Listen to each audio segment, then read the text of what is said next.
also now just taken on, we're going to support the Wolf Road Suspension Bridge, which Tim's very much involved in. Oxford Dark Sky project, we're involved in that as well. Planning for Christmas carols and parade have been completed, obviously, and planning for Matariki 2025, 2024 completed, and planning for the Great Oxford Garage Sale. So we've already started planning that, so just turned out to be a bit rushed this year, but we still had record numbers, and within probably 2 days I started advertising it. So in review, obviously I just spoke before about filling our roles, so I don't need to go on that. The Winter Lights Festival was a great success, record number of entries, both by businesses and private houses. Our volunteers did a fantastic job, and there was positive feedback from far and wide. The start of the festival began with a lighting the big tree next to the service centre, library was being turned on, was another huge success. And we also had it advertised with our jingle on radio. We had Mother's Day and Father's Day competitions, which obviously attracted good numbers. The garage sale again was booked out. Mix and Mingle touched on Christmas parade with the Lions. Record outstanding number of floats. We gave the Community Trust a donation to help with the floats. Our volunteers worked hard to make the Christmas carols a success. There was a great community turnout singing along to the carols, enjoying free sausages and drinks supplied by OPAC and members, and children especially loved the visit from Santa. Our newsletters were reinstated, and there was great feedback for these. An appreciation plaque was made and attached over the mural at the public toilets. Just a few photos of what we did. There's the big tree lit up. Late night shopping, Christmas parade, carols in the park. There's photos of the carols in the park as well.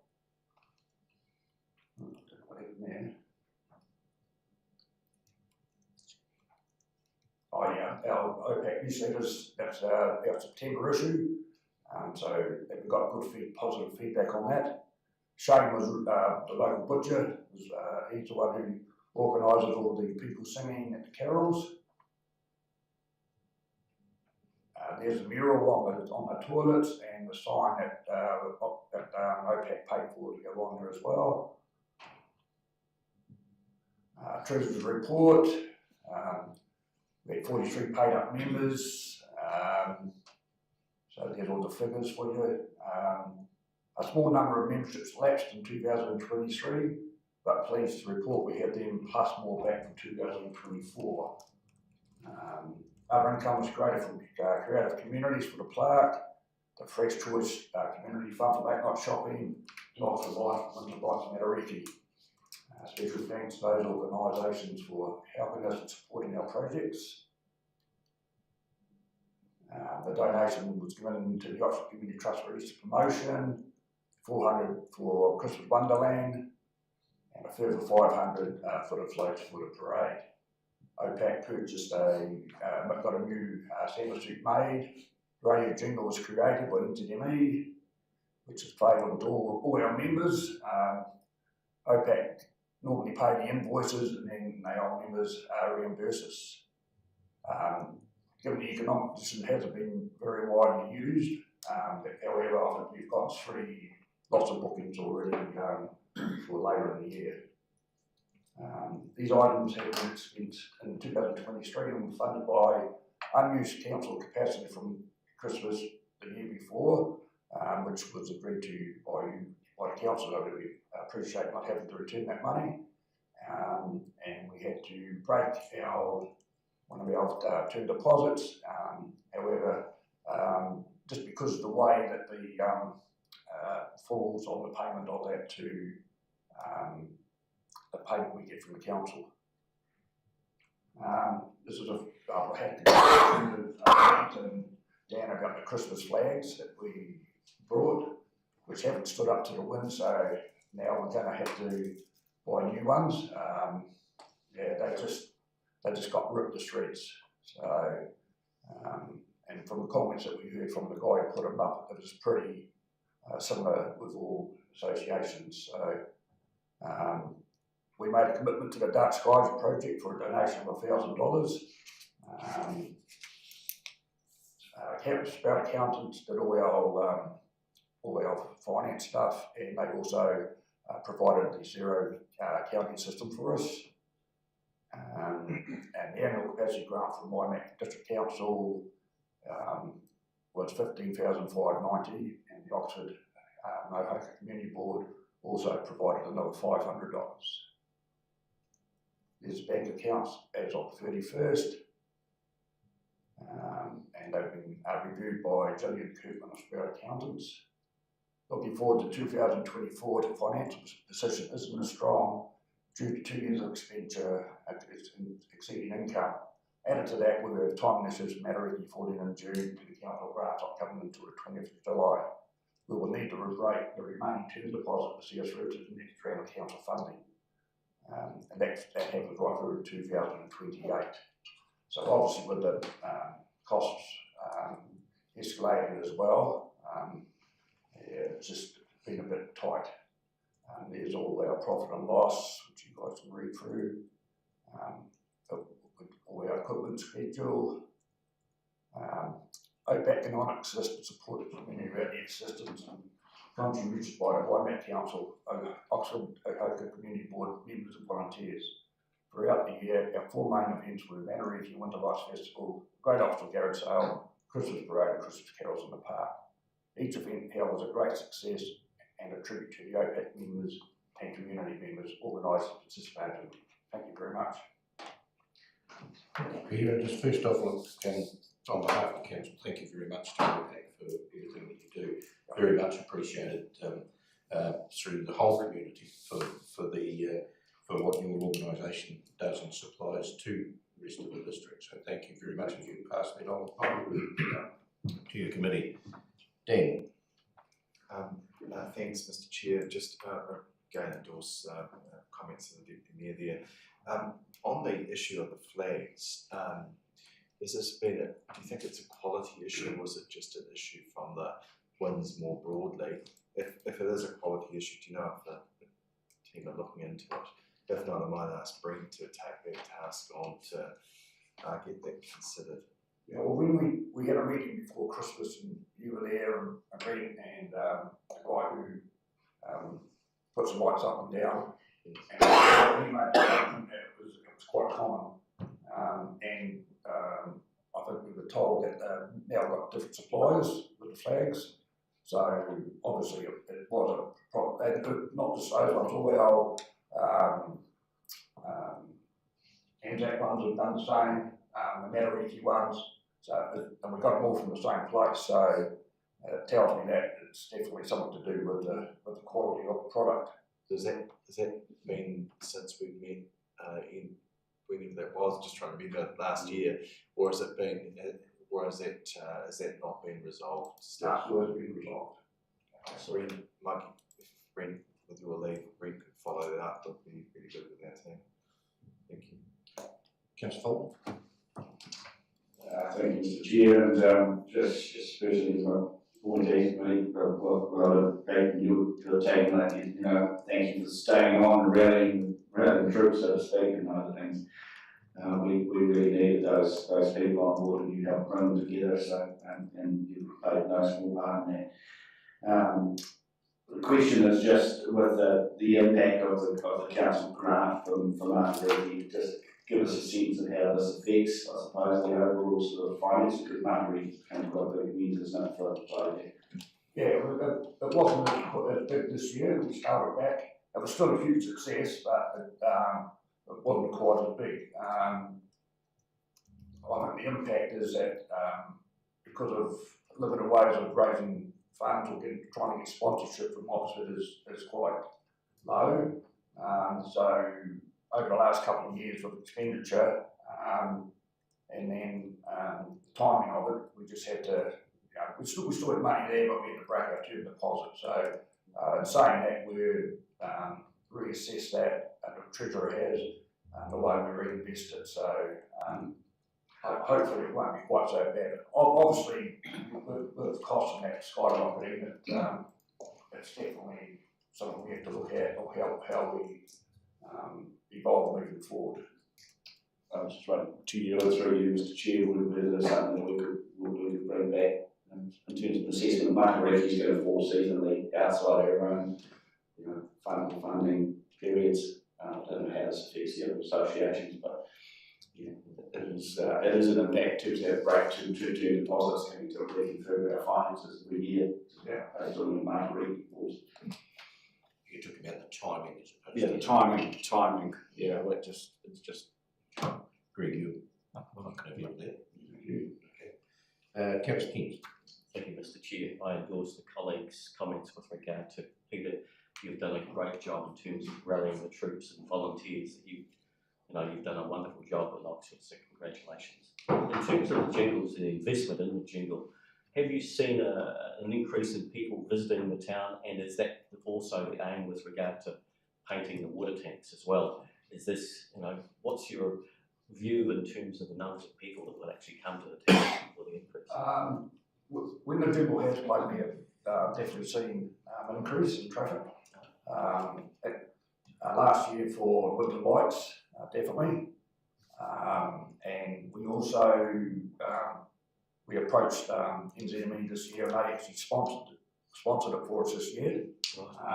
So we got a whole month of free advertising from NZME, which would have normally cost us $1,000 plus GST. So again, winter lights was well supported, So, but when it's played, Jodie's probably the last person to use it, and she's had definitely more people. But when it is played, and on the we definitely get more people. Wonderful. Thank you, Peter. I'll follow up with the flags for help. Thank you. Councillor Ward. Thank you. Peter, you and your wife have made such a huge difference to OP since you joined, so thank you very much for all your efforts and your enthusiasm and teamwork and leadership. It's really much appreciated. So you must take a lot of gratitude that you're having some really great events in Oxford. One of the comments that came back, I think, across the board from about Christmas last year was that some people felt that there wasn't enough atmosphere about Christmas in the streets. Do you have lights in the streets, coloured lights in the streets at Christmas time? Yeah, the council puts lights up. That's cool. So does that sort of helps the atmosphere? Well, it was definitely, like I say, it was definitely our best Christmas. Obviously, I've only been there 4 years or 4.5 years, but the feedback that we got was it was the best Christmas break yet. So. That's cool. So would it, have you thought about maybe seeing if you get some funding? Obviously the winter lights were just fantastic. That tree looks amazing. Would something like that also enhance the feel of people wanting to be part of Christmas shopping in Oxford or something like that? Oh, well, it would definitely help, I presume. Yeah, it's just like the cost of the lighting the tree up was about $1,300, I think. Yeah. So we did speak to the council, and there was research being done with the council looking at maybe purchasing lights so it could be lit up full time. So that's another avenue that, because it is quite spectacular. So, and especially during like the summer, it would only be on for a few hours during the summer because we normally turn it off at 11 o'clock at night. Yeah. So normally in the winter it goes on for that 2 weeks.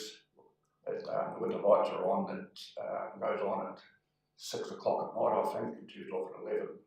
So, and the council provide that power for us, so thank you very much. So that put a point in the toilets for us to have power. That's just the cost of the actual lights, and I presume it wouldn't be cheap, but it's something that would be probably a great investment for us, no doubt about that. So I think also maybe looking at they have to do flags again, something that's really, really Christmassy. Well, Joe, I think that's for the Promotion Association and for Councillor Kings to take forward. So I think we'll leave that there. Thank you. Great Thanks for your question, order. Joe. All right. Thank you, Peter, and thank you again for everything you do. Thank you. Thank you. Okay. Reura. And you all coming to the table, you might as well. Very cheers. Good. Thank you. Welcome. And if you can use the speech system, would be great. Thanks. Is this on? Is it on? No, we need, yeah. Thank you for reminding us. I'll be with you in a second. So perhaps I can introduce myself and my colleagues while the slides are being set up. So my name is Debs Taylor-Hayhouse, I'm the board chairperson, and to my left is Matt James, who's board member, and Rob Toga, who's our treasurer.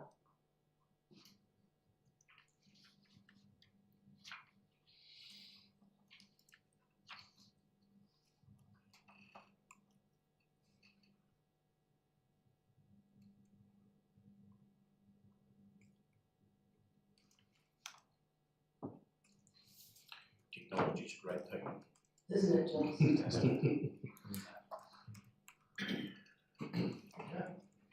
Thank you. And so Even better.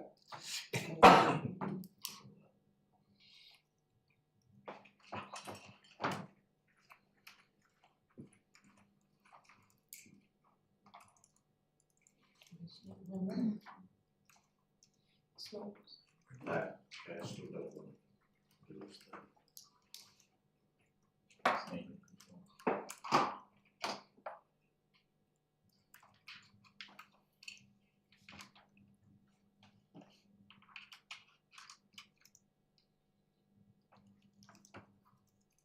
Oh, great. Thank you.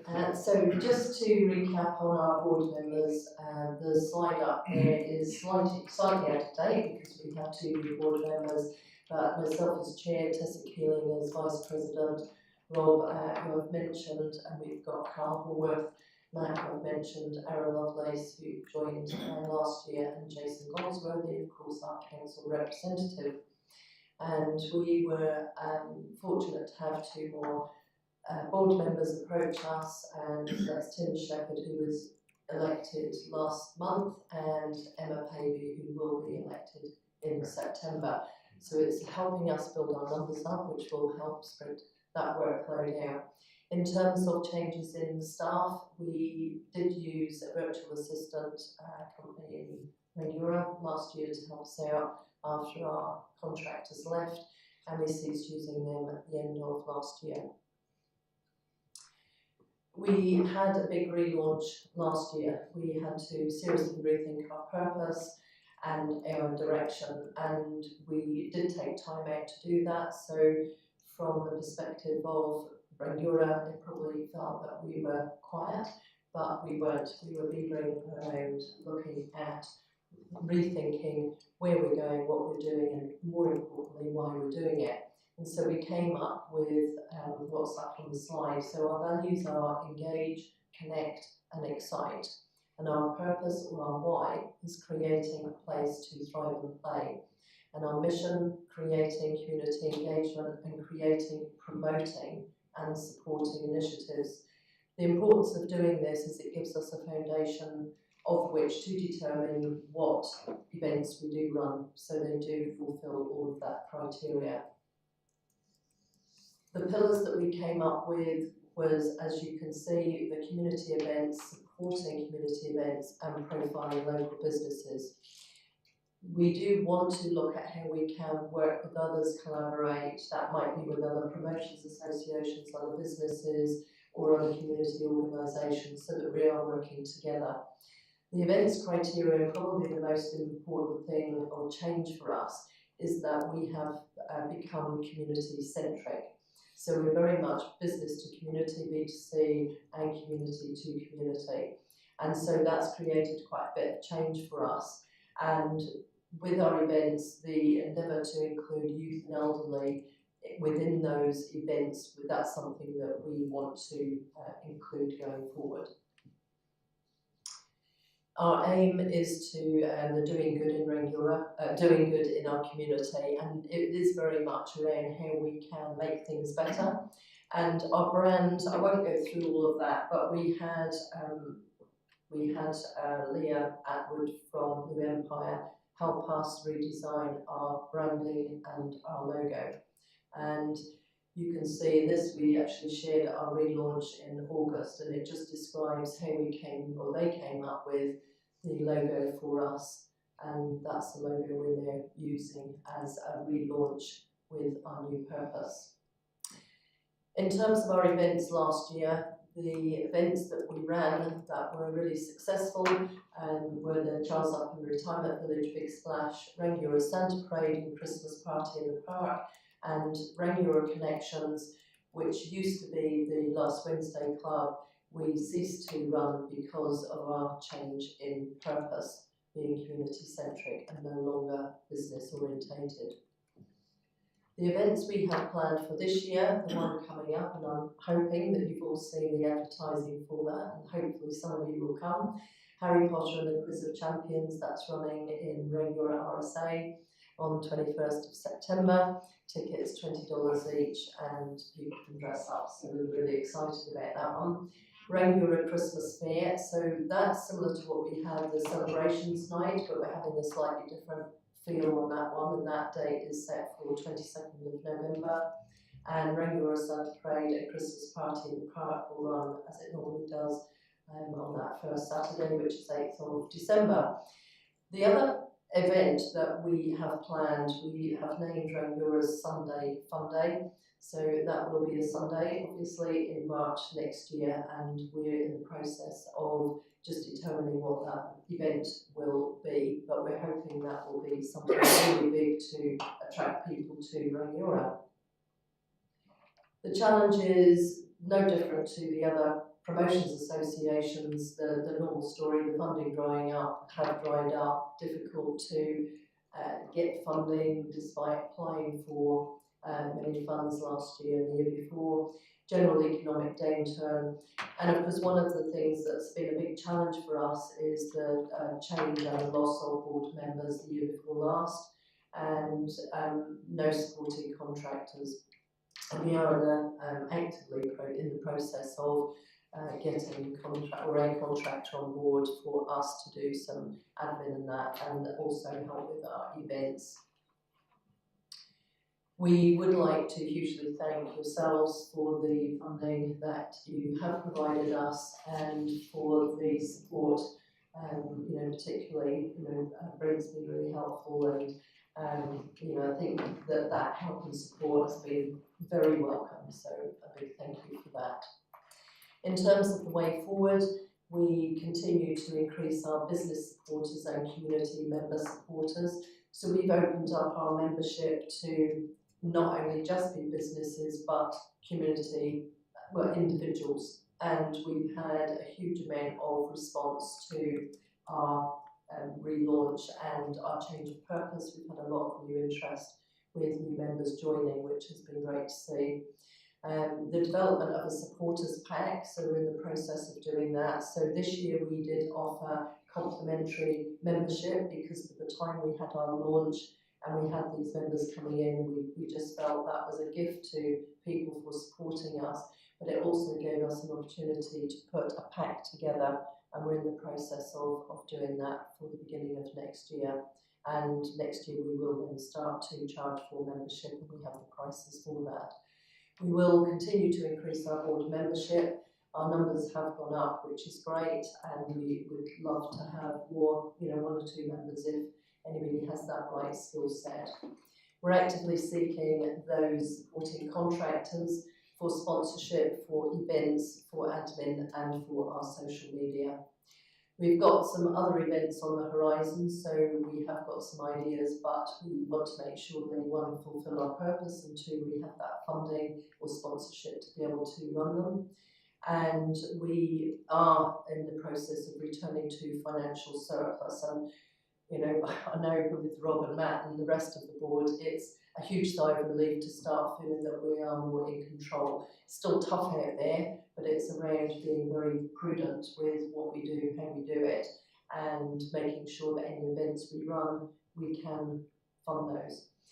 And we want to support, you know, continue working with our current sponsors. And I have to say, I've been blown away with all of our sponsors who have stuck by us, and the fact that they're very, very keen to continue working with us.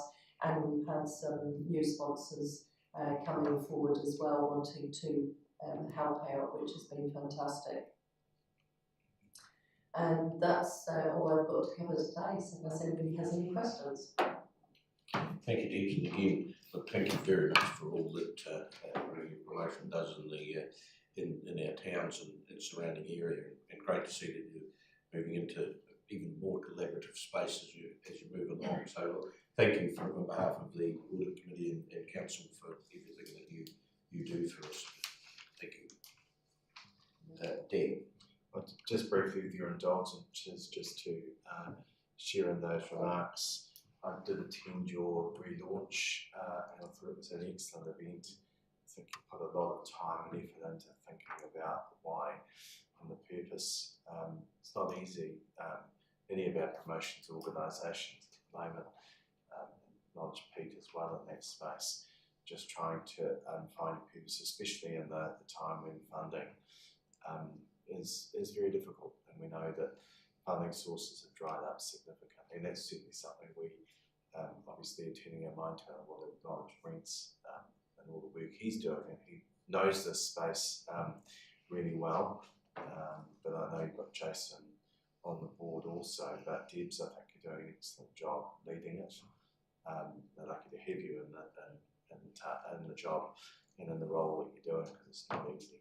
Having been previously on the board of Rangiora Promotions, and Joan was as well, we know what a challenge it is, and also the expectation that exists within our community. Also, then having to reduce the number of events because you just simply can't afford to run them, and that's just a reality at the moment. It really concerns me presently where Rata Foundation's at, and their retrenchment of funding and reprioritisation. I personally think they've got it wrong.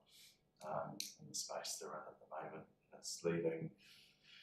But I don't have a problem with social housing, but I don't think that should be their priority. I think the smaller groups, promotions groups, you name it, the small sports clubs that might need a funding for a mower, for example, when those sources dry up, it really does impact that voluntary effort that goes on. So we're lucky to have the contribution that you all make. Looking forward to your events, and especially try to get along next Saturday. I've got several other things going on in my diary that night. If I can get there, I will. But the Christmas parade, particularly, is always the highlight of the year for me. So thank you for continuing to do that, because I know it's not an easy one. We're looking also at the world of what we do in terms of traffic management too. Waiting to see where some of the government's announcements are too around that, which we hope will make it easier for community groups. I did have the opportunity to raise that with the Minister when he was in town not that long ago, just that, that the realities of small organisations trying to do things in the context of a fairly strict regulatory environment. No one wants risk, right?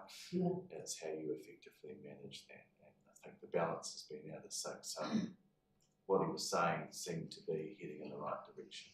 Sorry for going on a bit, Mr. Chair, but I just really did want to acknowledge that effort that goes in. So Thank you. Thank you, Mr. Chair. I completely endorse what Lee Dan has just said. It's the right person for the right job, and you've stepped into the chair's role and made a huge difference. I also would like to congratulate you in terms of your willingness to actually spend some time with some of the other promotions associations and seeing as to what you can do to help them in terms of creating or establishing what their why is and facilitating some workshops with in that field. So congratulations, and congratulations to your team that you've built around you. Very, very strong. Team effort. It's a very, very good, strong team. I'll ask a question now, if I may. Celebration night on the 22nd of November. Can you give some clarity about that? Is that sort of going to be something down through the main street, or where do you see that happening? What is the celebration night? Yeah, so it's going to be similar to celebration night where we've got the stalls, but we haven't gone into huge amount of detail yet on that. So it's I think the key thing is going to be, last time I think there was an expectation from the retail that there was going to be potentially extra business for them, which we don't want to set people up for. Okay. So this time it's going to be more around the stalls, but it's early days for us. But we still, that's going to be the next thing, obviously, with once Harry Potter's done. Yeah. Thanks, Nick. Thanks, Matt. Thanks, Rob. Councillor Wood. Thank you, Debs, and your team for what you're doing for Rangiora. It's a very, very special town. Have you had feedback from the retailers on what they would like, that they benefit from extra patronage around Christmas time? I know that on one Friday, I think it was a celebration, the town was booming and people had good resale. And another question I have for you too is, what is the comments coming through from the retailers about the atmosphere up the high street? Is it festive enough, or would they like to see more atmosphere around the shops, around the main street, to create a more sparkly and goodwill feeling about wanting to shop and spend time in High Street to shop for their Christmas shopping? One of our strategic directions was to move away from the businesses. Oh. As we just said in our presentation, we're now just dealing with the community. So the businesses are ENCs, their prime interface for others. So we're not dealing with businesses anymore, we're dealing with the community events. Unfortunately, some of the retailers have been notoriously really hard to engage with. They rarely support us in the way we'd like to see them support us. And so it's actually an interesting topic to discuss. I have more complaints about them stopping parking, for example, than they do about coming on board with events historically. So we're worrying about the people living in the community. Have you sent them out what they would like from the promotions to promote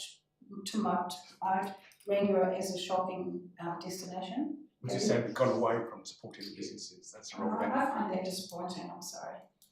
I think one of the points I'd like to make when we talked about being community centric is that the businesses will still benefit from us running a community event, but running a community event that has an added benefit of the businesses receiving extra business will come as a byproduct naturally, we believe, because if we try and if we now move away from our new purpose, which is being community centric, running something for the community and encouraging new people in, it's going to help naturally with businesses. I think what's happened before, and I think with the previous celebration night, is there was an expectation set up that all the stalls will be in the middle, and if the shops are open, then you will definitely receive all this extra business. And from my understanding, there was almost a false expectation set up, and some retailers were disappointed. And we want to, where possible, try and avoid that going forward in the future, and to say, look, we're going to have this evening, the stalls will be there. If you want to open, retailers, please feel free, there's no guarantee, but you can still come on board. So if they want to, then we definitely be keen, but it's more around the community. Councillor Paul. Yes, thanks, Chair. I'm interested also in the sort of the price sensitivity people have for the events run previously. I picked a lot of Victoria Park and the High Street. Are we finding that, particularly around sort of Christmas and the economics that we have around, that where people sort of weren't willing to necessarily put the $5 in the bucket or the $2 with donations? Have you sort of considered that you know, the mechanism for that, whether it's less about food and paying stallholders, you know, paying money to stallholders, and more about sort of organic sort of entertainment. You know, basically, how resistant are people to actually, you know, coming along and paying it, paying it or the changing mechanism? Do you want to cover the co-harm or definition? Or do you want to?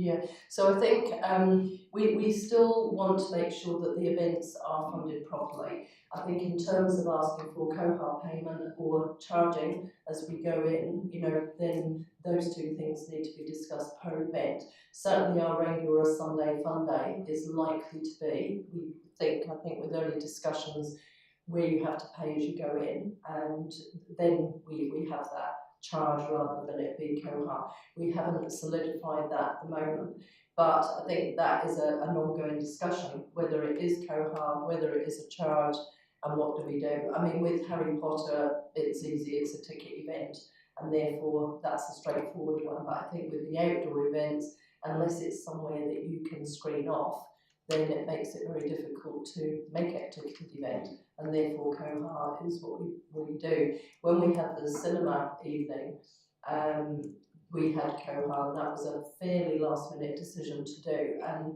we got quite a bit of money from that. So it's you know, donations are always welcome and helpful. And would you, if possible, to have a focus on having sort of regular local businesses come to sort of, you know, food vendors, etc. You know, Absolutely. I know So, sometimes people get sensitive to outsiders. Sure. So just to re-clarify, I think from the question Joan asked as well. So with all of our events, with Santa Break, Christmas in the Party in the Park, and the celebration night, you know, for all those people to come forward that have the stalls, the vendors, you know, all of those are businesses, and so they're all benefiting and they're all part of that event. And we've had a number of bookings that have come through for all of those events that are, you know, already set for this year. So that's still helping businesses because we're running a community event. And, you know, but it's around, we run the community event, there is an opportunity for businesses to be involved. How much they want to be involved is dependent on them approaching us. So they do get that value and they do get that benefit. But what we're doing is providing a community event for the community, and the businesses are getting an added bonus, if you like. Look, just for me, congratulations on your new focus. Businesses are the community, so it makes no difference where you get them from. Yes. Businesses and people are the community, and what will happen is that if you, as your businesses, as a past coordinator of a promotion association, if you leave your businesses behind, it doesn't take long before they get back on board. Things get stale, things have to change, things have to move on, and you're clearly doing that, and actually being community focused is the right thing to do. Times have changed. Businesses can't carry everything that's done in the community as far as events and everything go anymore. There used to be profit in business once. I'm not sure that word exists in business at the present time. So, you know, it has to be, the whole thing has to be borne by the whole community. And I think your focus is absolutely correct. And it will, the wheel will turn, if that's a phrase I can use. Yeah. And you will get back to where you were. And good on you for being brave and taking that step and making sure that you're embracing the change that's there. It's a good thing to do. My question was really around your new members. You were saying that you've had an uplift in members. Any idea of the numbers? No, and I was just thinking when OPAC gave theirs, no, I don't off the top of my head, but we were around, I think, 85 members, I think, from memory last year. And, you know, because we didn't charge last year, then they're still on our mailing list, but they're not paid members. And as we've offered a gift this year, you know, in terms of paid people, but I believe by the time we get to the beginning of next financial year, we'll be in 3 figures. And I feel fairly confident that that will be the case. And that's a good income generator for us as well. But I think the key thing there is, and that's why we put these supporters pack together, is what do they get for that membership? and we had to ask ourselves that question. And so that's why we're looking at profiling local businesses, you know, so that they've got the benefit. And the pack that we'll have, we've got, I can't remember all the list now, but we've got like a car sticker or a shop sticker, and you know, I promote regular promotions. And can you remember the other I mean, things? people, if they wish to have a stall at the event, for example, they would get a Oh, discount that's right, yeah. for their stall to encourage membership. Yeah. So, I mean, the membership's not a huge amount anyway, but it's, for me, it's really, well, for all of us, it was really important to say, well, you know, if you join, this is what you pay and this is what you get, you know, for supporting us. And so for us to spend time doing that, and it will be nice to have a mixture of community and businesses, and that was one of the reasons that we dropped the business networking, because I think that was that only thing that the businesses felt we were doing for them, and it's like, well, you know, that's not our purpose, and so, you know, all of that drew us towards knowing that we had to redefine our purpose.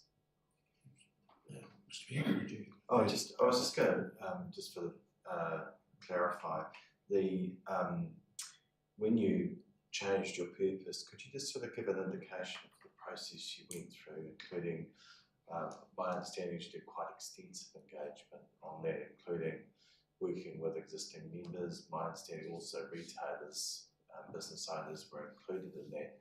I wondered if you could just sort of give an indication, because my understanding is you didn't just arrive on that, it was quite a process you went through, just for Joan's benefit.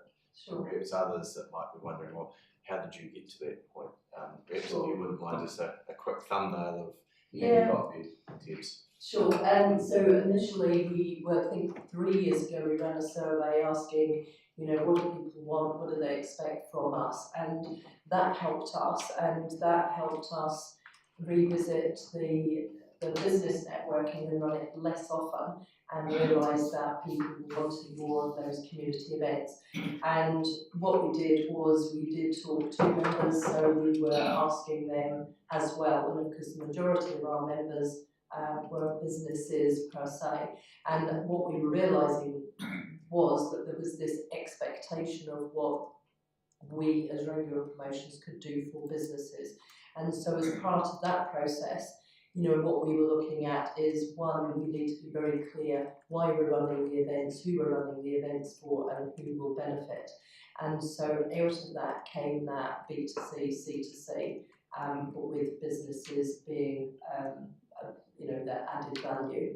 But it was a process that we went through.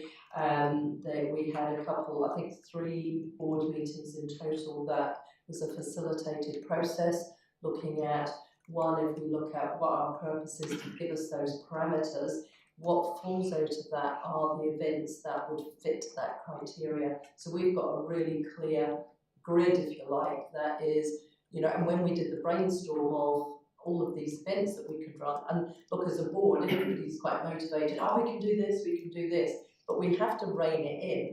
And so with this long list, it was quite easy to go, does this event tick these boxes? If it doesn't, we don't run it. And, you know, that can be difficult, i.e. the big splash for us, you know, and so, but it makes it clear, and it also gives us the ability to go to people and say, we can't run that particular event, and this is why. We also worked alongside Simon Hart and the strategy team, who were looking at the promotions in the district, and this was a common theme, and with their guidance we led that way. I mean, this is the first year for some time we returned to profit, and that meant we had to kill some sacred cows, unfortunately, to get there. That changed our focus, but we felt we couldn't carry on running a deficit, so we did have to make some changes. Thank you. Last question, we have to move on, so Paul. Thank you, Glenn. Have you guys got a breakdown of the actual number of businesses and when you're in, and also another breakdown of owner-operators compared with corporate type businesses at the moment? Probably ENC might give you that better, possibly. We don't. Yeah, I'm just wondering whether on your membership of people wanting there is corporate people doing that, or is it the ownership of the owner-operators getting a wee bit struggling to be able to pay fees? You haven't had done anything like that No, it's never been a money issue, but Enterprise North Canterbury are the ones that lead on businesses, and so I know they do have all that information, so I think it's nice since they would have that, and they know all the demographics. Right, thank you very much, and thank you for coming in and all you do. Thank you. Thanks for the opportunity. Right, we have no type of motions. David's here, I think. David Walker from Ben. Thank you.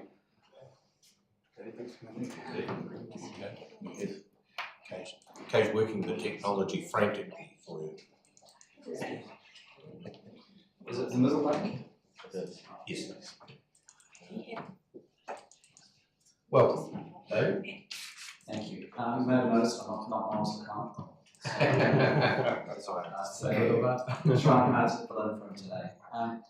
So we've got a presentation which we'll go through shortly, but just feel free to ask questions on the way. This is about you guys getting as most out of this session as we can really. So, and I'd like to say it's kind of nice to be here with kind of good news to report as well. Quite a remarkable change from the Reserve Bank since the May statement when we were talking about the possibility of higher rates to a situation where they've actually cut rates and a painting story of significant rate cuts to come. But let's talk about that once we get through the slides. As you can see, our technology is super fast. So it's just while we're waiting for time, waiting for this. So just the Reserve Bank, they get a bit grumpy if we refer to a 180 degree turn in terms of their approach to monetary policy. So we'll call it a 175 degree turn.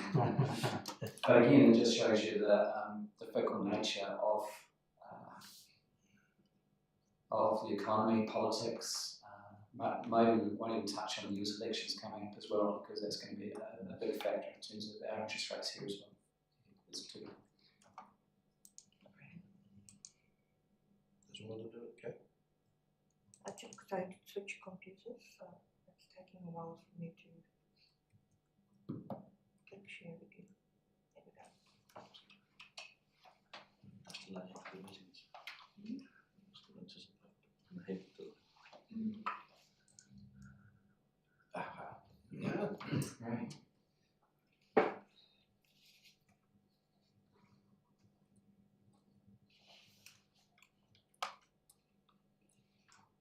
So I'm frantically clicking the button on the right hand side there, nothing's happening. Here we go. So I've probably seen this graph for miles before, but the way that I relate to this, it basically says what happens in the US matters. You can see the correlation between the US 10-year rate and the New Zealand 10-year rate is very good. So in terms of our role at Bancorp, probably over 50% of our analysis and our thought process goes in terms of what has happened to the US rates, because it's basically what drives us. And as I say, once we get to the US elections in November, things could significantly change because the policies of the two parties over there are significantly different. Encouraging to see there, though, that there's been a sharp fall basically in terms of US rates, which has helped our long-term rates down as well. And just sort of backdrop to that is that the US, like other countries around the world, are talking about cutting rates as well, which is part of the reason those rates are falling.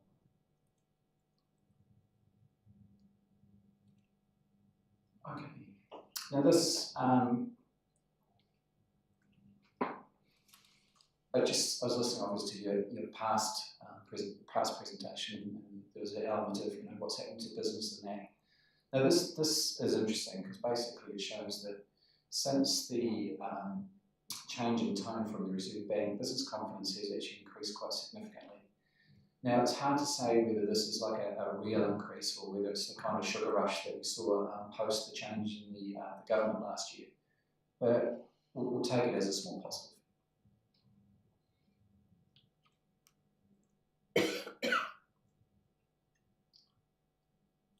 So while business confidence is good, the economic situation in New Zealand is still bad, which is basically why the Reserve Bank is cutting rates.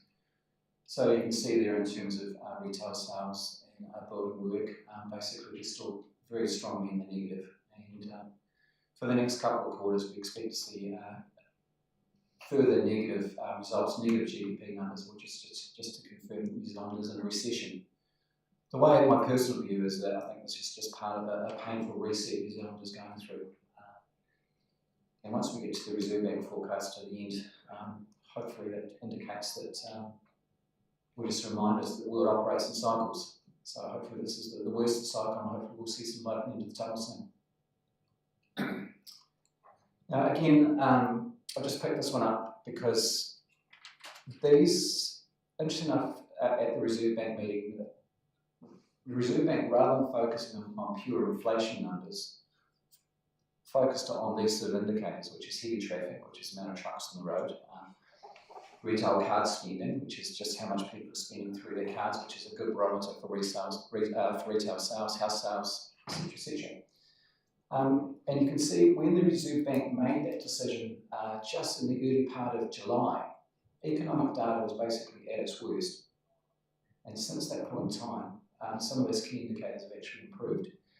Now this is important for a part of the presentation we'll get to later as well, because our job is obviously we know that interest rates are going to fall. It's a question of how do we make the most of those opportunities for your council. And so we have to be quite measured in terms of how we do that. So we, again, follow the evidence, follow the data.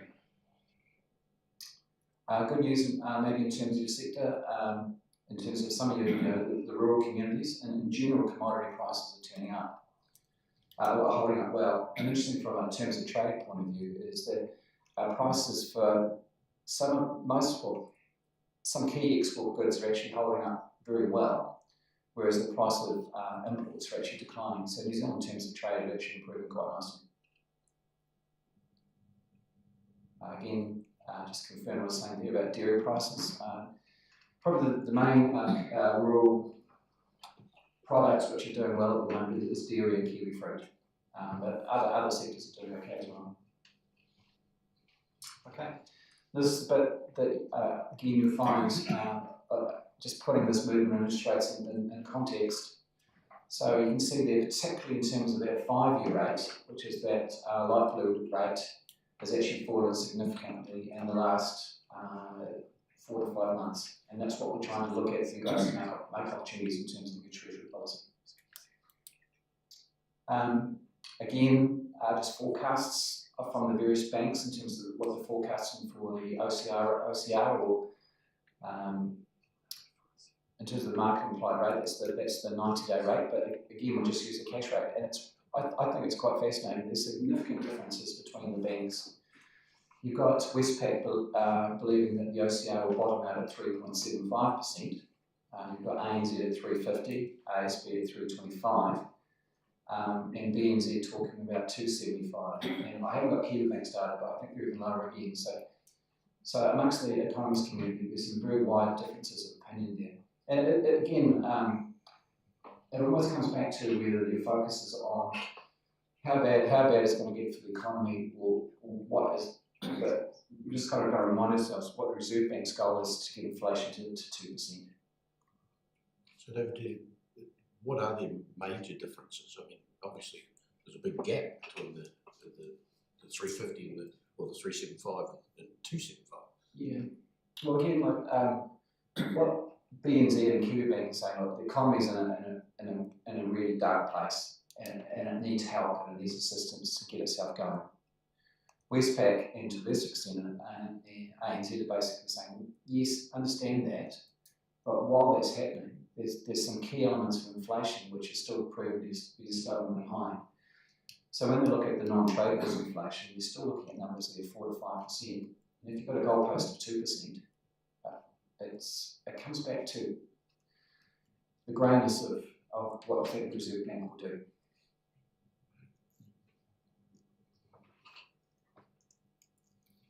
Oh, here we go, just confirm that point as well. So again, there, that's indication of inflationary pressures.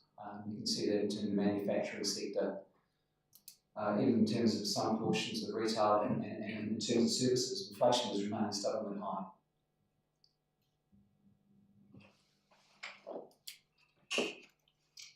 And again, just to put things into context in terms of what we should be aiming for in terms of targeting rates for your council.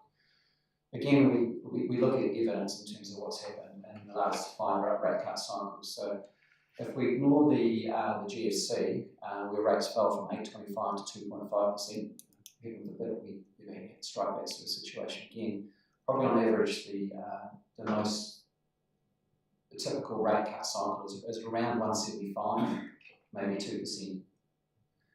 And that's interesting because that's kind of what's priced into the market at the moment in terms of rates and forward starts. I won't worry about that. And the thing I find interesting here, maybe a little bit Pollyannish from the Reserve Bank, but they're saying that when you get to 2027, you've got the OCR at 3%, you've got inflation at 2%, and you've got GDP at 3.5%. Happy days. So to me, it almost looks like a paint by numbers type situation, but hey, let's hope that they're right. And this is your council's position. The nice thing to report there is that from a policy point of view, in conjunction with the management team, the amount of fixed rate cover we have aboard is pretty much been at Treasury policy minimums. So from a risk point of view, we've done as little as we can. So your council is in a really fortunate position so that as interest rates fall, and as what we're seeing at the moment, that you can get to take a good amount of advantage from those lower rates. And from a Bancorp point of view, as a general statement, what we're trying to do now with clients is trying to get, as rates fall, sort of target levels, which is sort of the 3.5% and below from a swap rate perspective, we're trying to get cover levels to the midpoint of those policy bands. That is our general approach and our general recommendation. And that's what we'll be talking with your management team in coming weeks and months. And that's it. So I welcome your questions. Obviously, we've been quite busy from an interest rate point of view. It's been, there's been a lot going on, and it's obviously been good news. In your space, it's interesting too. Obviously, the waters conversation has become very topical, and as we know, the clock is ticking now in terms of decisions around that. Had a meeting with Standard & Poor's last week. So obviously, there's a lot going on. But so welcome any questions. Hey, Councillor Fulton. Thank you, and thank you for the presentation. I'm just interested in that historical analysis, 1999, that the 5 sort of drops you had. Did you say it was typically out to 1.75? What was the figure again? I just wonder what we might expect in local government since we you know, if we went out that far, say to 1.75 over the next 12 months to 18 months, what does that mean for our cost of borrowing, our average cost of borrowing for council? Yeah, well, we're able to extract that sort of gain.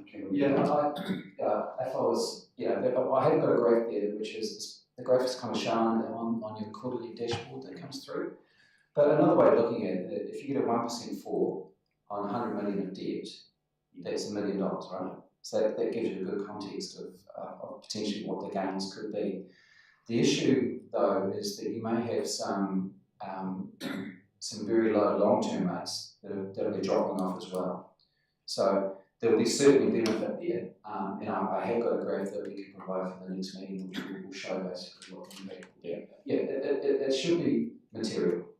And I just wonder, because we did we borrow from a different, we borrow from our DFA, is that the parameters and different? What's the benefit we can extract? Well, in terms of the LGFAs, so you've got fixed rate borrowing. So fixed rate borrowing is as it sounds, you fixed for the period that and you've got floating rates notes, which it can be, for example, a 3-year instrument, but the rate is set every 90 days. So you get the benefit of any movement of down rates in that, and then you've got commercial paper as well. I think you've got part of that's part of your portfolio at the moment as well, which is that interest rates we see every 90 days as well. Okay. So it's cumulative, yeah. Yeah. Yes. Councillor. Yeah, thank you. The economy is not looking wonderful at the moment, so your thoughts on it, has the previous government, by the excessive borrowing, created this problem more so than anything? That's a horrible question. You don't have to answer it. Look, everything is easy in hindsight, and the set of economic and health situations that the government and the Reserve Bank faced over that period were pretty much unparalleled. There was no textbook, there was no rule book, there was no procedure sort of match. And possibly they if we look at the Reserve Bank and even the government point of view, I think they took the approach that, look, we'll throw everything at it that we can. Arguably they did too much, but in terms of earning on too much, too little, you know, it's look, it is what it is. I think the Reserve, you can argue that the Reserve Bank were too slow in responding to the data that came through. But I don't really want to go into any political angles here. So that leads on to my main question on this, with that, yeah, so because the council's increasing debt so much, in hindsight, should we be all be looking at, hey, stopping creating more debt, because we're possibly going down the same path as what the previous government has gone down. In hindsight, is a very good thing, so can we learn something from that?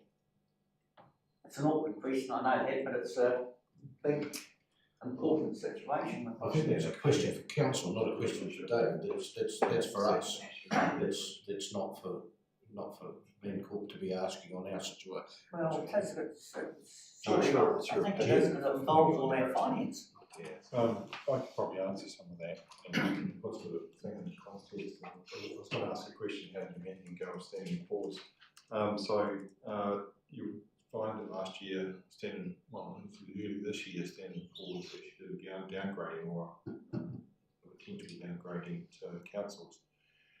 Contrary to us raising more debt, our actual debt ratios are better than the previous 3 years. So we're actually in a strong position even though we've got more debt on our books, because we're raising debt for assets that we actually need, essential assets. So one of the things that will happen in the next standard pause review that comes up later this year, probably the end of this year, we might get it before Christmas or after Christmas, the result of that is that they will assess our credit rating based on probably what it was in our long-term plan, which shows that we've actually got an improved position in terms of what we were forecasting in the previous LTP. So the thing that worries me is we've a standard pause, and hopefully they do what they said they're going to do and assess this based on what our numbers looked in the past and not what the sector's doing, is that we retain a AA credit rating. However, I think the last 3 that have just come out, I think 2 took downgradings and 1 stayed the same. So Wellington City, I think, went down from a AA plus to a AA, I think.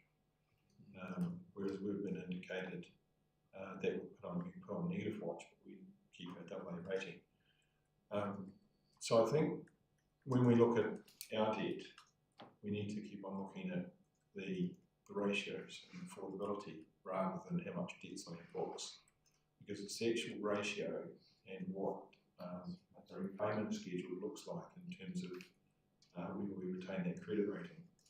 And so the debate goes back to what the government's saying is what is really essential and what is not essential, and we're still yet to actually find out what that actually means. We know that forward means going, but what is essential and what is not essential, and I think we had a small debate at the last council workshop, and there was various views on what was essential, but something I didn't say at that time is that some of the assets that we have in this community that we've done since the earthquake, and that's where a lot of our debt came from, 100 million of it, was basically from repairing some of the damage to our assets.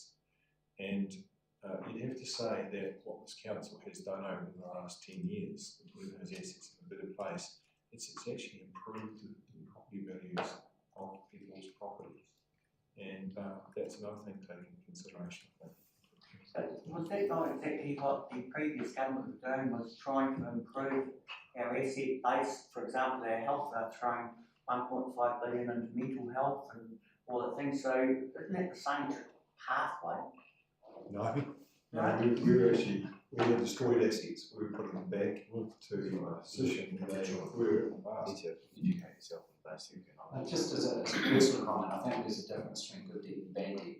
And in terms of the debt as itself, if you look at the ratios that Standard & Poor's and LGFA look at, it's not the debt number by itself, it's the debt to revenue. So as long as you're getting revenue increases that meet the changes in the debt, then that's okay. It just reminds there's good debt versus bad debt. And Jeff, overnight, it was Wellington and Hamilton was downgraded. So, yeah. But again, I'll just spend a little bit of time on that. But again, just from a rating perspective, it's from a rating agency point of view, it's going to be interesting when you think that at the moment the typical rating profile of the council space is maybe AA minus. AA minus, maybe the average rating, maybe slightly lower. But all the water's debt that's going to be coming through on a standalone basis is probably going to be about BBB. So I'm not sure if you're familiar how the ratings work, but basically that is going to dilute the credit scoring or the credit quality of the local authority sector. So, and even the for example, the water revenues won't be of the same quality as property type rating revenues as well. So there's some stuff that you can do as a council to mitigate credit ratings, but there's some stuff that will affect the whole entire sector that you just can't do anything about. Councillor Kings. Thank you, Mr. Chair. Thank you, David. The Reserve Bank is considering launching a central bank digital currency. What is your professional opinion in terms of the benefits or the pitfalls of this sort of thing for council and also residents of New Zealand?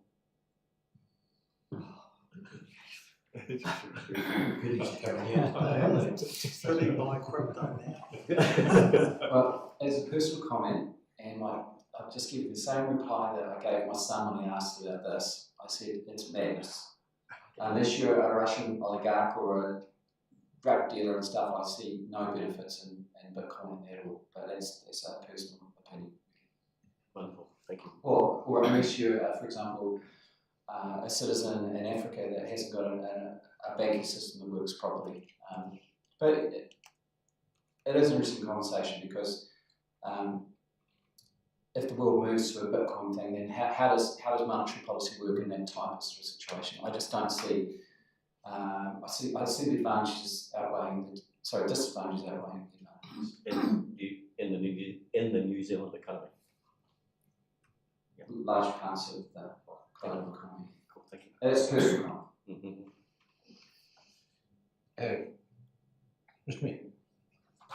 Thank you. A theory that's put forward which follows on from perhaps Councillor Williams' questions, but there are some in this community who believe we should be funding everything by cash and taking on no debt. I'd be interested to know your opinion of and what you see from other councils in the position that they undertake, that we take on debt in which to ensure intergenerational equity, to spread the costs so it's all lumped on today's ratepayers. What do you generally observe out there in the work that you're doing with other councils, and how would we fare generally, and just your observation of that and how we manage things versus other councils. If you've, if you've had a chance to, you're in a position to answer that, would be helpful. Miles didn't warn me about these sorts of questions. I didn't. Well, look,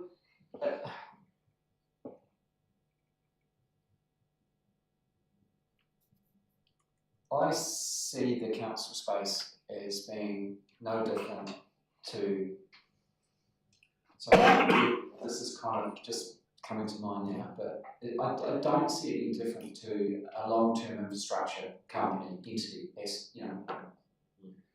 So the reality of that, if you've got long-term assets providing long-term benefits, there's no way that you can actually get those assets in the first place if you don't borrow for them, really. And then you've got to match the life of the assets, which is a really interesting conversation about depreciation and all that sort of stuff that it's been on my mind recently. But look, it's just necessary, right? And it just comes back to my initial comment, is that you just got to make sure that debt is good debt. That's the way that I would answer that question. I'm not sure if that's exactly what you're looking for. Well, I think it's helpful to hear your impression, because there's a certain view that's being expressed around taking on debt. Apparently, LGFA is an evil beast, and all these other things. It's going to take over people's properties. There's all sorts of conspiracy rubbish going on out there at the moment that some listen to and think is correct. There are others who are much more sensible and don't take on that view. So, I guess we're in that space where, look, I'm proud of the work we do here and the way in which we've managed things. And as the CEO explained before, we wouldn't have been able to have effectively responded on behalf of our district. We'd have been still waiting. But we made some ballsy steps in order to fix the infrastructure and ensure that our community was put back together. We would have been still struggling and would have ended up in a situation like Christchurch did, leading Crown intervention. It was a much bigger scale than ours, but that's the bit that I guess is always the balancing act, why we have the debt there in the first place, has been so we can recover. So it's just interesting those views expressed, and it's just interested in your opinion on what you observe, given that you're working with lots of councils on various policies and advising us on how best we, it's advice ultimately, on how best we manage our property. Yeah, and maybe just a final point on that, some of those, it's nice to refer to the deal with theories, it's just one of those situations where you have to be careful what you wish for. Have you really thought through what you're saying? So that would be my final comment on it. Thank you. Councillor, I think Chief just heard that. oh, sorry, Chief.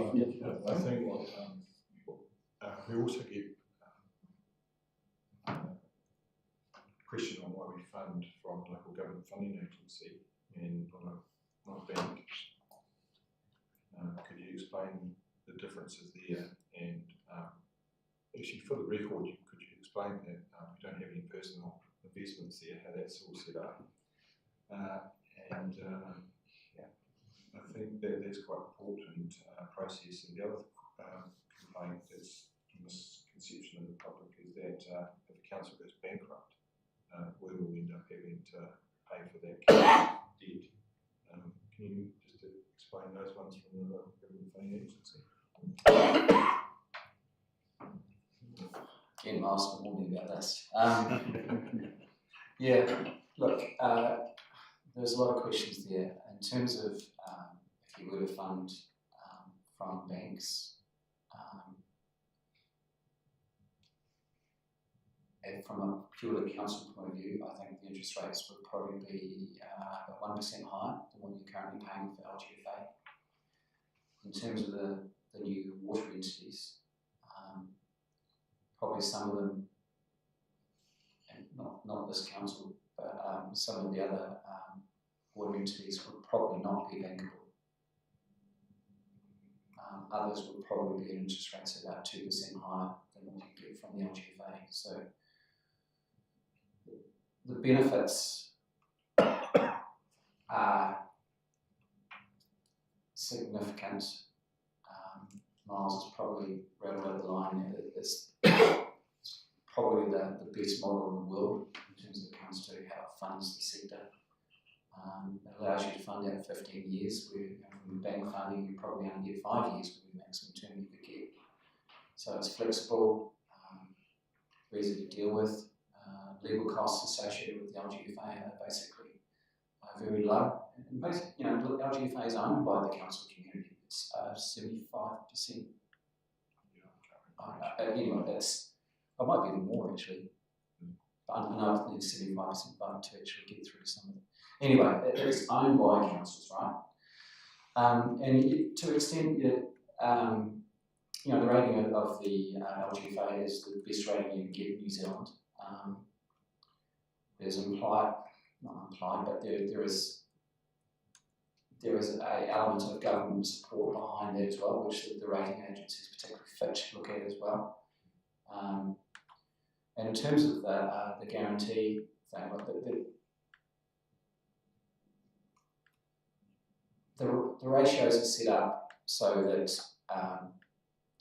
that highlights problems at an early stage. It would be hard to see as sort of, if you look at history, there's been no major issues in terms of the sector. What were the other questions, Jim? Well, I think it really goes back to the rating. The deed goes to through the council. It's first called its rate paying. So your exposure to the other sectors is based on a percentage of rates that you pay on an overall basis. So let's just say that waimakariri pays 1% of the total rate revenue in terms of New Zealand. It'd be even lower than that, right? So I much prefer LGFA explain this rather than 0.3, I think. 0.3. But basically, that is your maximum exposure to a scenario where something really bad happened in terms of New Zealand. And there's a lot of other things that basically would happen before that came to play. Thank you. Right, now we need to move on. So I've got Tim, Joan and Philip, if you can make questions quick and to the point, please. Just briefly refer members to the Hamilton City Council's credit rate commentary of September 6th. I think it's quite a nice to restate the challenges that a growth council faces in terms of credit rating. So no question involved, but for the average. Right, that was a very good question. Councillor Ward? I do have a question. We are aligned to with the American currency, and the upcoming election in America on November the 5th. What effect, positive and negative, would it be for New Zealand if A, the Republicans win, or B, the Democrats win? Can you look forward into next year with either of those two parties, which one wins, how it will be placed, and what would the world see? Oh, Miles! How do you do? It's we didn't give these questions. Miles normally has the answers to these. The economic policies of both parties are very, very different. Yeah. Do you want me to, can we save time and just tell me who's going to win, and then I can tell you what the implications will be? Democrats. Oh, goodness. I wouldn't put money on it. Yes, well, it is interesting. Like, it's probably 50-50 call at the moment, which just shows that the nature of this job is tricky at the best of times.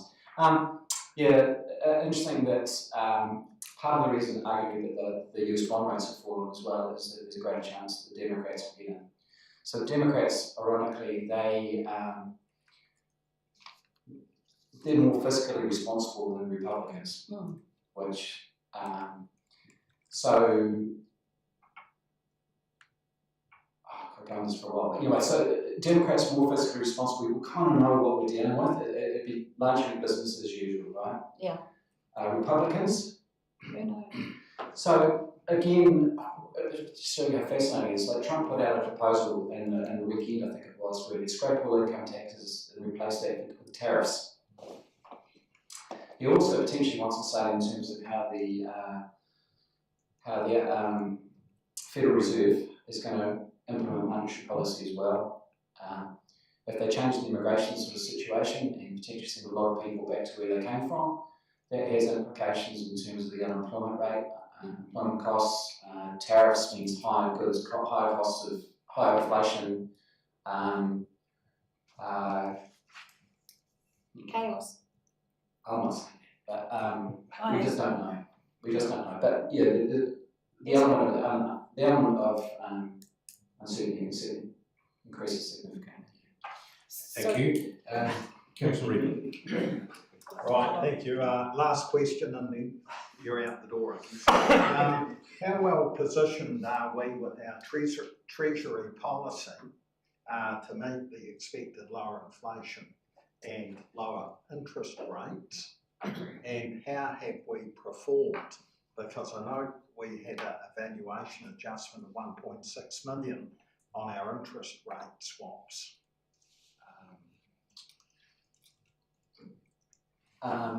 You can see there from that graph there that in terms of your that red bands, think of those as your risk guardrails as such from a fixed rate cover point of view. So we've basically done the minimum amount of fixed rate hedging that the policy would allow. So that means you significantly, there will be significant benefit to your council from lower rates, and that's something we're working with the councils there. And from how have you done overall? You've done very well. I would put you in certainly the top quartile of councils that, I know Miles looks up to you more closely than I do, but looks like your council has done a really good job. And in terms of your comment about the mark-to-market of the interest rate swaps, is that what you're referring to there? Yeah. It may have only been an accounting valuation adjustment. Yeah, again, that's an interesting one as well, and it goes back to a line you used earlier, which is be careful with what you wish for. So, as interest rates fall, any value of your fixed rates, basically, from a mark-to-market actually increases. So, perversely, the last thing you want is for the mark-to-markets to go higher, because that means interest rates have gone higher, and that means for the bulk of your book that you're exposed to higher rates. And the thing about the mark-to-markets, if you hold those to zero, they go to zero. So it is really just an accounting type issue. And the way I kind of say that to some people I deal with as well, again, it's just an accounting issue. And some people get a little focused on it. And to me, that's a little bit like the tail wagging the dog. It's just a function of the movement in interest rates. And ultimately, we all want the same thing, which is basically lower interest rates. But that can lead to higher mark-to-markets, which as for example, if you've got a 5-year swap, mark-to-market can be very high year 4. Once you get to year 1, it's very low, and as you get to, as it matures, it's 0. So it's just literally an accounting treatment, really. Unless you're thinking about closing that really. So your opinion would be we're performing very well with our existing policy. Done a very good job, yes. Yeah, management's done very well. Right. And just to finish, I heard a clairvoyant say that the Democrats are winning. You're right, John. Right.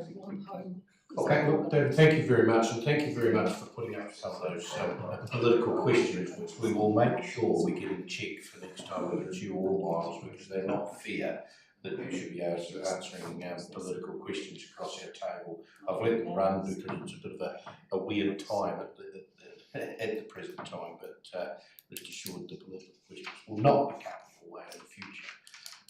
So thank you very much for putting up with us with those, and thank you for your advice. Well, I know what I'm dealing with now, so thank you all. Thank you. Thank you.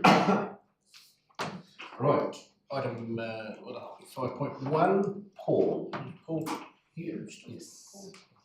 Oh yes, there it is. I'll bring over the back. Welcome, Paul.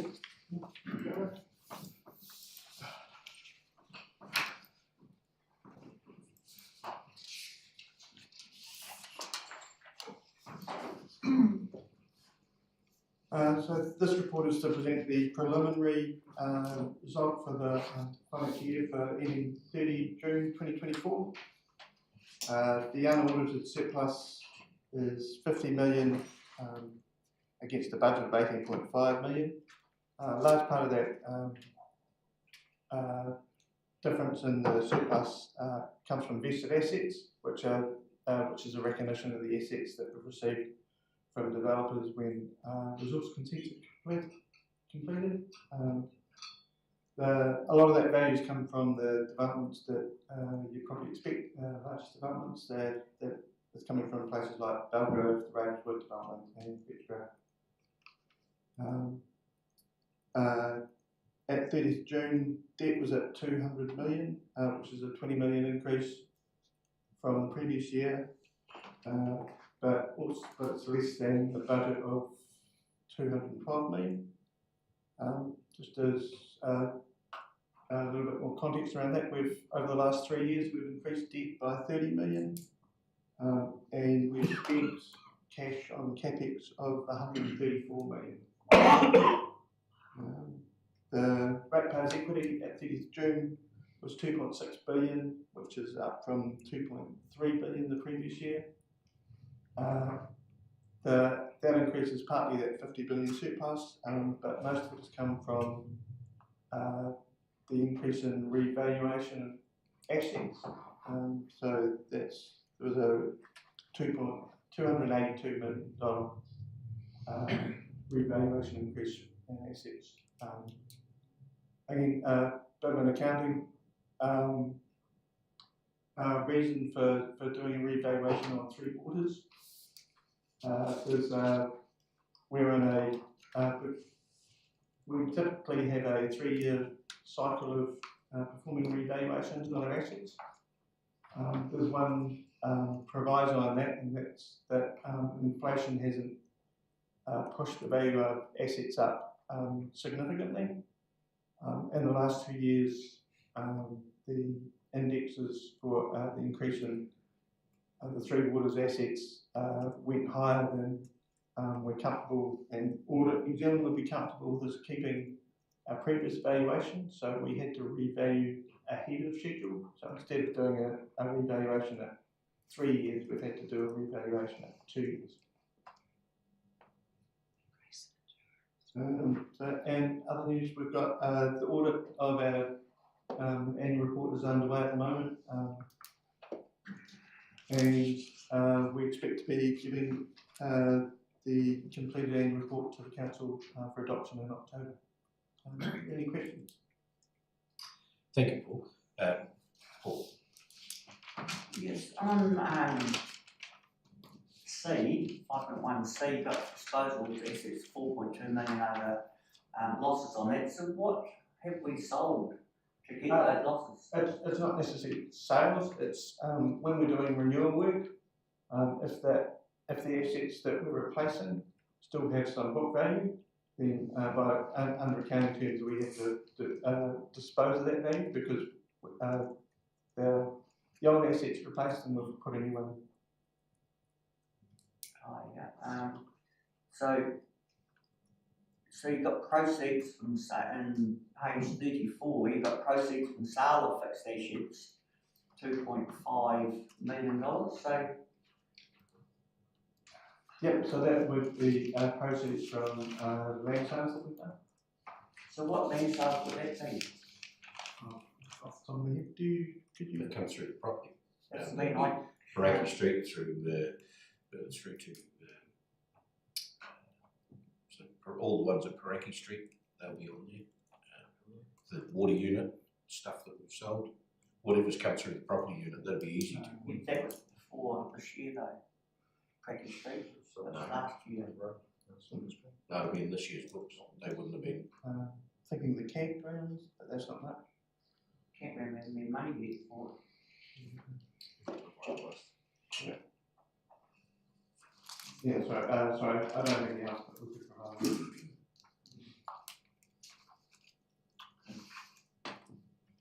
Is that your last question? Councillor Fulton.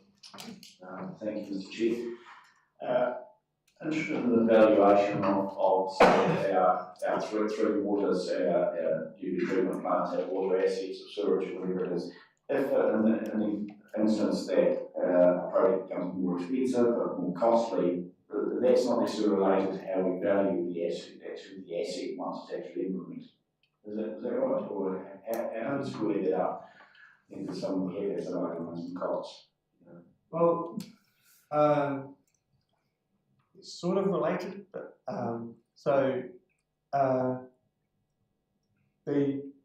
the reason why we might do a revaluation is because costs in general of construction have gone up, and when we're going out for tender to a contract, the price that we get at that tender will be related to the current construction costs. So they're kind of related in that way, but otherwise, those revaluations are revaluations of the existing assets that we've had for a long time and that we own, and there's a large value in those. And if you are revaluing assets of a large value, you get a large revaluation. And how does it work, say, for invested assets? This might be something different again, but you talk about Valdo. So is this, as an example, someone actually putting in infrastructure as part of the development? Yeah, so that actually, so again, once completed, the value might be different to what was expected. Is that right? Yeah, well, so when a developer I'm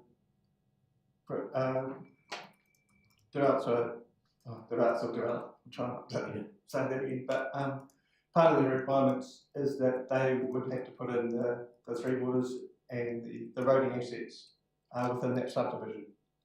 And at the end of that process, those assets change in ownership from the developer to the council. And so what we're doing is recognising that those assets have come into the ownership of the council. And the value we put them at that is by using standard valuations that engineers are using for the type of assets that are in there. Jeff, did you have? Yeah, I was just going to add, so when the council does its budget, January is doing its budget 6 months ahead of the start of the financial year, and sometimes when we go out, it can be sometimes a year from the time the budget is actually set. So when they set the budgets, generally we set the price to mid-range where it's valued, and that's mid-range where we think it's mid-range to what we'll get through the tender. And so that's why it's probably very rarely do we come back to the council for an increase in its budget, because the tenders come under that mid-range. And Paul is correct. So in this situation, when we did the assessment at year end to work out what our values, their book values were, there was significant variance to what the market was saying for those assets into what we had on their books, and so therefore we're compelled to do a revaluation. The bad thing about it, well, the good thing about it is it puts our books right, and we're funding the right amount in rates next year. But the bad thing about it is that we have to reset what the rate might be in the following year. And if it's, say, $1 million that we haven't accounted for in depreciation funding, we have to find that $1 million through either savings or passing on that cost to the ratepayer, or that activity such as swimming pools that will through user charges. Okay. All right, there being no further questions, we can move for that. Moved to Councillor Ward, seconded Councillor Fulton. Councillor Ward. Thank you, Paul. Thank you for all your work. And given that it was a really difficult, challenging year, I would have to say that we're in very good heart and good shape. So well done to Jeff and you and Greg and all the team for keeping us in a very good financial position. Councillor Ford. Just endorse that, we've just had a presentation and we've heard all about moving parts and nationally and locally, interest rates, inflation, cost of investment, all that uncertainty, and yet, you know, for accounting purposes and very realtors, you have to find the valuation of these assets and continue to invest in that community. I think you do it well, you presented it well, so thank you. Further speakers? There be none, Audit, all those in favour? Aye. Right. Against? Carried. Thank you, Paul. Right, 5.2. Tina? Welcome. Chair. Thank you, Mr. Chair. This is just a reporting on the WOMA request received for the period 1 June to 31 August. We received 64 official requests and we replied to 61. It took staff approximately 137 hours to respond to these requests, and the estimated cost to council in terms of staff costs was $10,412. There was a slight decrease in the amount or the number of requests received in June, although that was very short-lived because July was a bumper month. And I also just want to point out that one request can contain many questions, so there's no correlation about the number of requests that we get and the time that is spent to respond to these requests.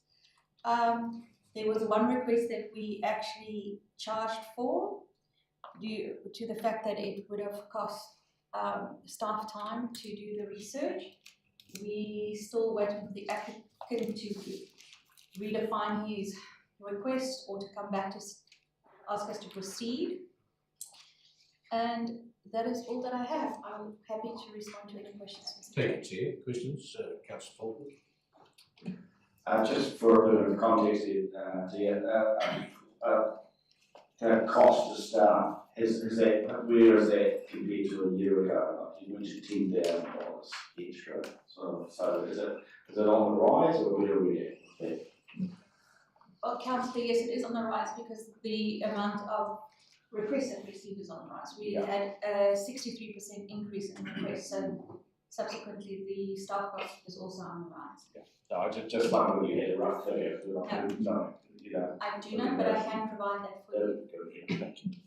Maybe we could, in the table next time, we could have that as a running cost, and that would give us some idea, if that's possible. Councillor. Yeah, I noticed there's one there on the 10th of the 7th, flooding on Mount Thomas Road, Fernside. I don't know what's there, even though I'm the portfolio holder. Where does the left and the right hand of the council come? Does that go to the drainage side of the council? That is a It's operational. One operational, but they're confidential.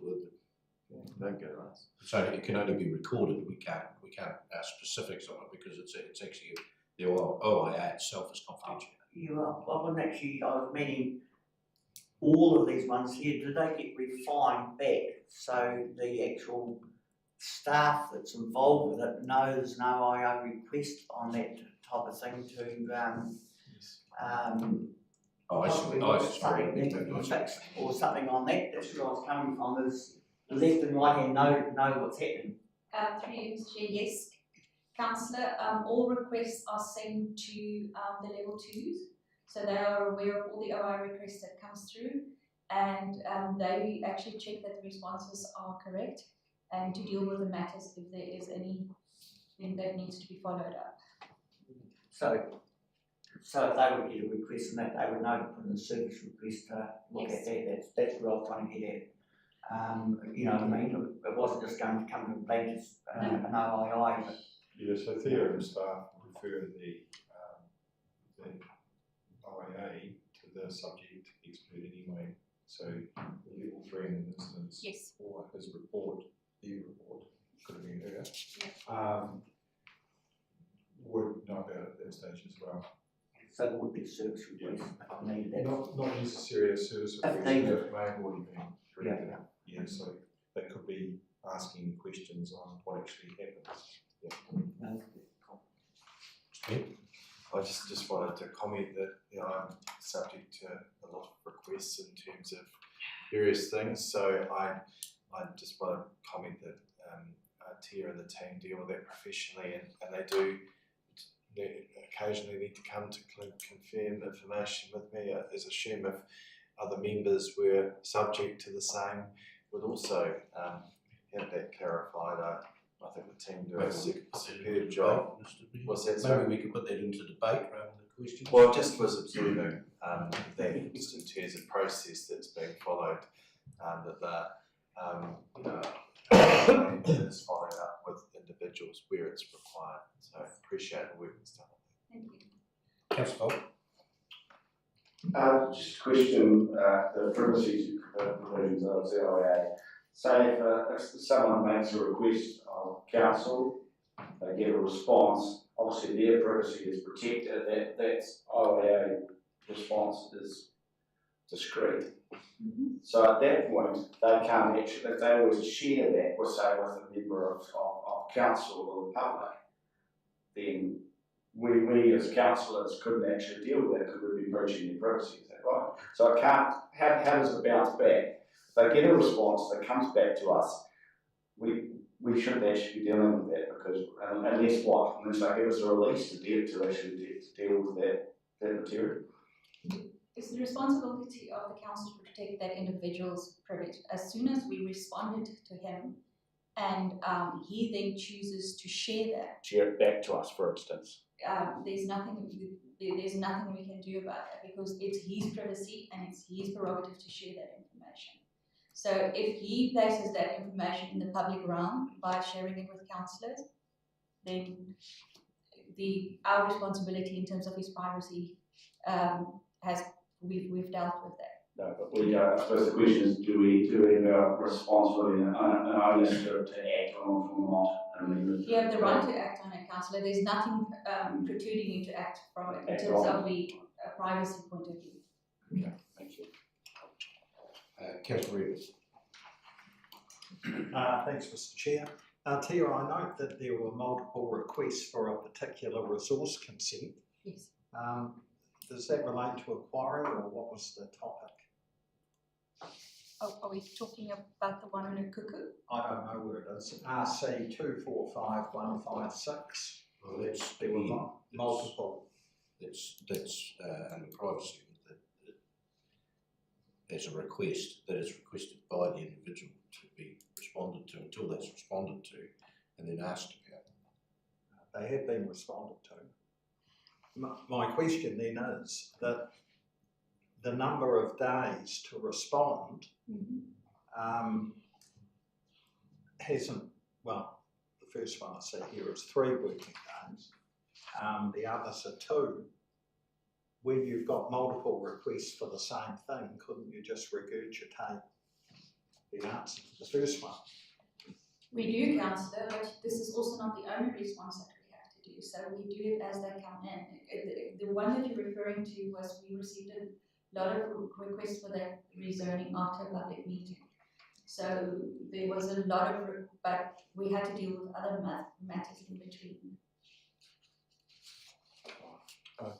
I can probably add to that too. I'll give you an example that you can't. So we got a request for an additional information request for a particular subject matter.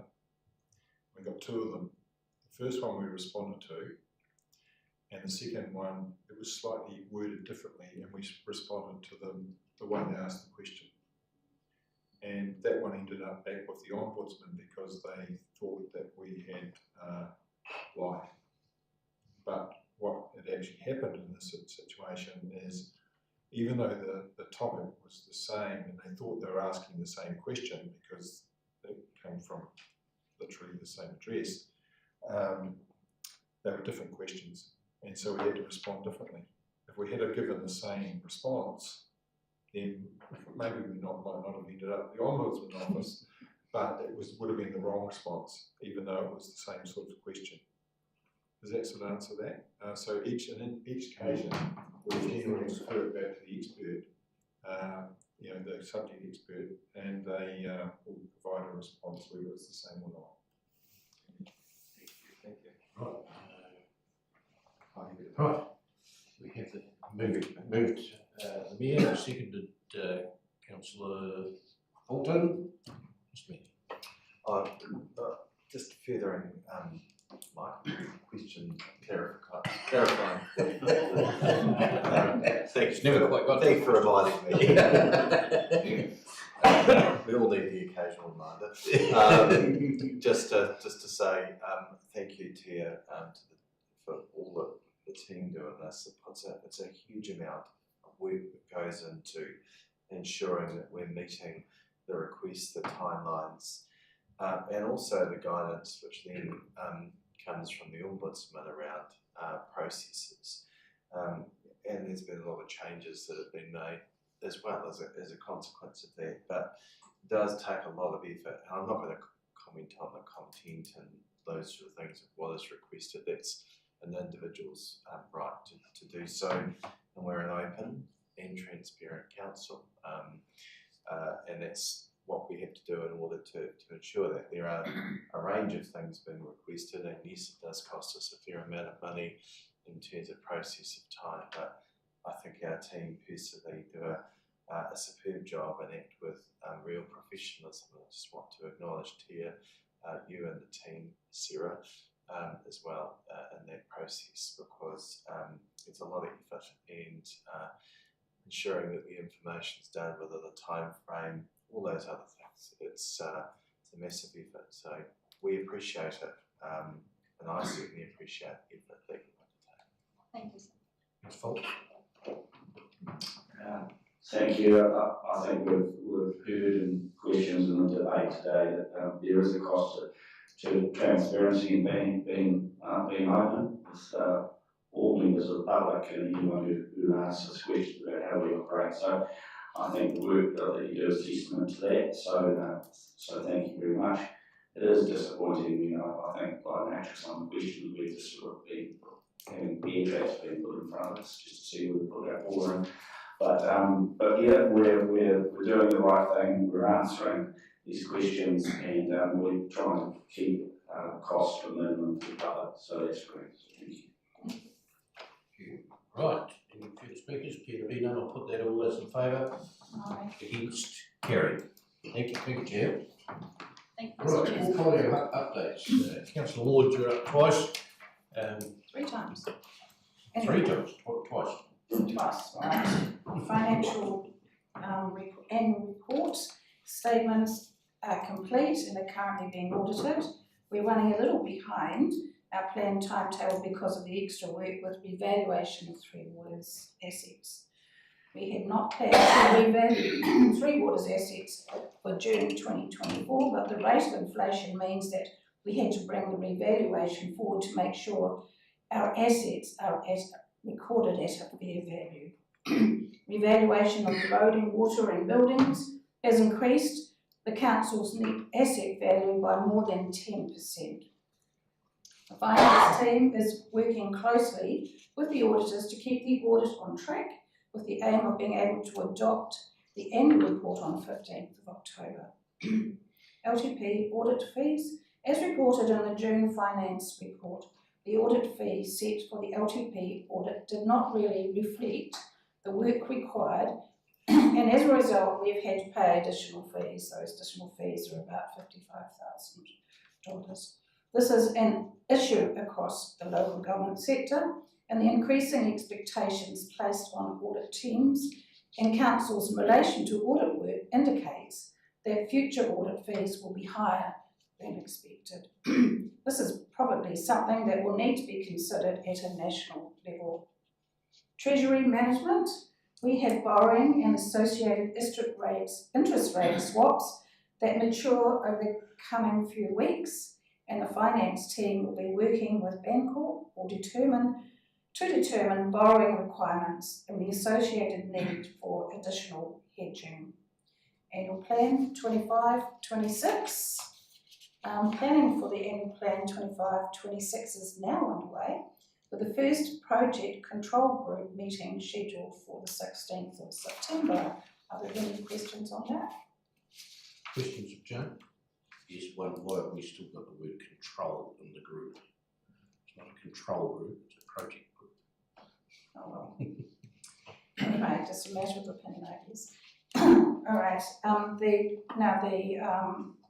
communication and customer services reports. I have one here from Alistair. This quarter has been another busy one.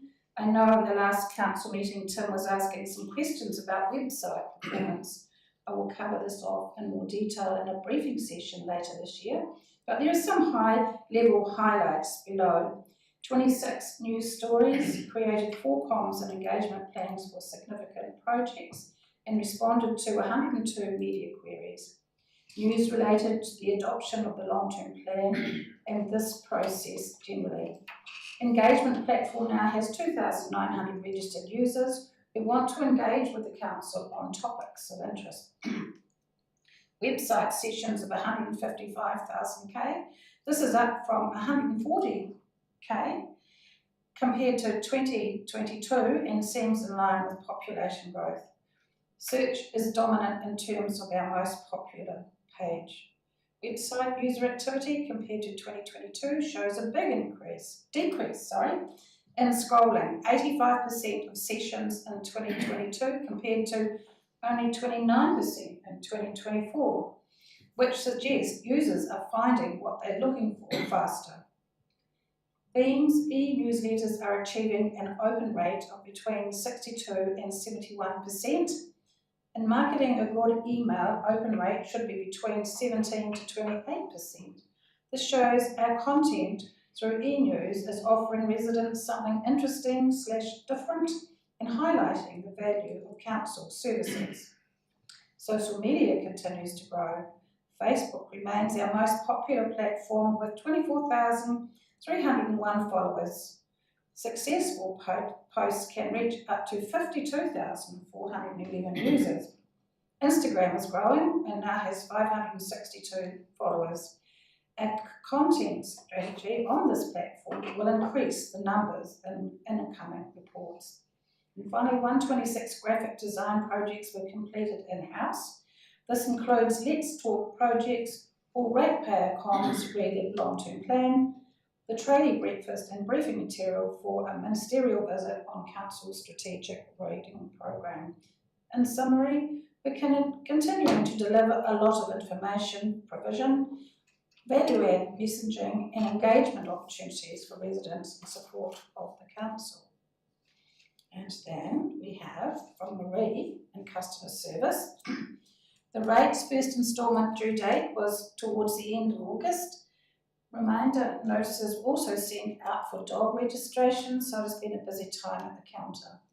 2,355 rates rebates, that's good, isn't it? A lot. Were issued between 15th of July and 31st of August, just slightly more than the previous year. Of these, 2,001 applicants received the maximum rebate of $790, and the total received in rebates was $1,756,199.03. Staff are now contacting residents of retirement villages who may qualify for rates rebates, inviting them to apply. Work on implementing the new Datascape system is gaining momentum, with most of the team now being involved. Over the last month, staff have attended workshops on dog registrations, limbs and cemetery management. Staff training on rates, land and property will occur next week, with cash receipting and debtors and debt management training expected to be scheduled before the end of September. Letters have been sent to ratepayers with balances owing from the last financial year. We had a good response to this request to either pay or get in touch. Follow-up letters will be sent where necessary at the end of September. So that's all from me. Any questions? Thank you, Joe. Paul. You have one question, probably for the CD, to be quite honest, and it's about the council Facebook on the communication side. every now and then a few people get locked out of it, so they get banned from using it, from asking questions and all that. So what does the communication team go to the rest of the team to see before they ban somebody? One example is somebody put an emoji on a council Facebook page just the other week, and so the council staff banned them from any more comments or what have you. So that farmer, I don't know him, but apparently he says, well, you lock me out of Facebook, I'm going to lock you out for getting across my property to get to the waterworks that's the other side of this property, which creates a bit of a problem. So, you know where I'm coming from. Should we, what are the main reasons why we're... What's the process of locking someone out, is what you say? Pardon? What's the process of locking someone out of Facebook? Is that Yeah, the it process? is. And is it a freedom of speech, or is it a genuine reason? I understand this guy with the water one was just an emoji he put up. Yeah, I'm not 100% sure what the circumstances were behind it, but we do have a standard that we accept correspondence at on a website, and it is the right of people to say what they want to say, but it's also our right to be able to accept if we want to put that on our website and leave it up there. So when we give the response back, we normally would provide a response back to the person and let them know why it's been taken off. But in that situation, I'm not 100% aware of the full circumstances behind that. Yeah, what I was getting at, before it gets somebody gets taken off, is there a communication with other staff that particular person might be a major landholder, and it could create a problem for council for... But that doesn't accept behaviour. It doesn't matter whether you're a major landowner or you own a postage stamp, if your behaviour is not to the standard that's accepted by the rules, then it doesn't make any difference. I 100 agree. If somebody does something you're ban, no ifs and buts about it, but what is the actual standard? Because I don't know what that standard is. Jeff, maybe we could get, we can find out what that is and just whatever that... Yes, that's on the website, but we can get that circulated. Yeah, if that can be circulated. The emoji that I understood was It's a pretty high threshold, Jeff. It's pretty much, yes. It wouldn't be done lightly. Right. Thank you. Any further questions? It'll be none. Thank you, Joe. Right, I have no questions. I have no urgent chair nor business. We have some minutes in public excluded, so can we have someone to move to Councillor Williams, seconded the Mayor. Now a public excluded. Excluded. So new stations. Yeah. So the minutes are there. We've moved for minutes. Moved to Councillor Williams, seconded Councillor Ward. Any discussion on those minutes or corrections? Appear to be none. I'll put all those in favour. Against? Carried. I'll move back out of public excluded. Moved Councillor Williams, seconded Councillor Fulton. All those in favour? Against? Carried. Thank you.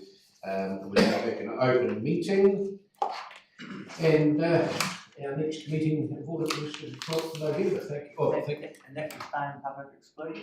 Yes. Yeah. It's what's written there. I'm not sure. I think it is. Yes. Yeah. All right. Thank you for your attendance. Thank you, Mr. Chair. Can we have the spelling of the new word that you've created? Excluded. Put in the dictionary. I can't spell normal words, let alone ones that make